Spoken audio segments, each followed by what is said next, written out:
एक दिन एक भिखारी सुबह अपने घर से बाहर निकला। त्योहार का दिन था। आज गांव में बहुत भिक्षा मिलने की संभावना है। वो अपनी झोली में थोड़े से चावल के दाने डालकर बाहर आया। चावल के दाने उसने डाल लिए अपनी झोली में, क्योंकि झोली अगर भरी दिखाई दे तो देने वाले को आसानी होती है। उसे लगता है कि किसी और ने भी दिया है। सूरज निकलने के करीब था। रास्ता सोया था, अभी लोग जाग ही रहे थे। रास्ते पर आते ही सामने से उस भिखारी को राजा का रथ आते हुए नजर आता है। वो सोचता है कि आज राजा से अच्छी भीख मिल जाएगी। राजा का रथ उसके पास आकर रुक जाता है। उसने सोचा, धन्य है मेरा भाग्य, आज तक कभी भी राजा से भिक्षा नहीं मांग पाया, क्योंकि द्वारपाल बाहर से ही लौटा देते थे। आज राजा स्वयं ही मेरे सामने आकर रुक गया है। भिखारी ये सोच रहा होता है, अचानक राजा उसके सामने याचक की भांति खड़ा होकर उससे भिक्षा देने की मांग करने लगता है। राजा कहता है कि आज देश पर बहुत बड़ा संकट आया हुआ है। ज्योतिषियों ने कहा है कि इस संकट से उबरने के लिए यदि मैं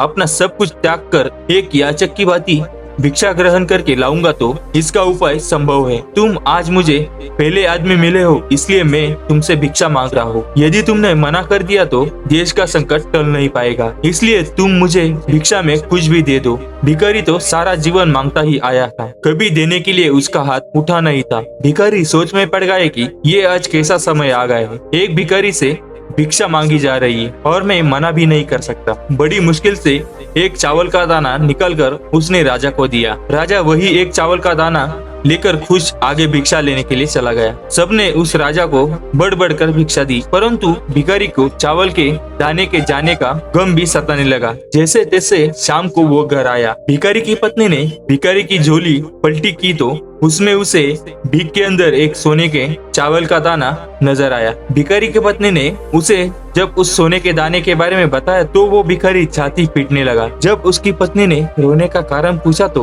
उसने सारी बात बताई। उसकी पत्नी ने कहा, तुम्हें पता नहीं कि जो दान हम देते हैं वही हमारे लिए स्वर्ण है। जो हम इकट्ठा कर लेते हैं वो सदा के लिए मिट्टी का हो जाता है। उस दिन से उस भिखारी ने भिक्षा मांगनी छोड़ दी और मेहनत करके अपना तथा अपने परिवार का भरण पोषण करने लगा। जिसने सदा दूसरों के आगे हाथ फैलाकर भीख मांगी थी, अब खुले हाथ से दान पुण्य करने लगा। धीरे धीरे उसके दिन बदलने लगे। जो लोग सदा उससे दूरी बनाए रखते थे अब उसके समीप आने लगे। वो एक भिखारी की जगह दानी के नाम से जाना जाने लगा। दोस्तों, इस कहानी से हमें ये शिक्षा मिलती है कि जिस इंसान की प्रवृत्ति देने की होती है उसे कभी किसी चीज की कमी नहीं होती, और जो हमेशा लेने की नीयत रखता है उसको कभी पूरा नहीं पड़ता। धन्यवाद।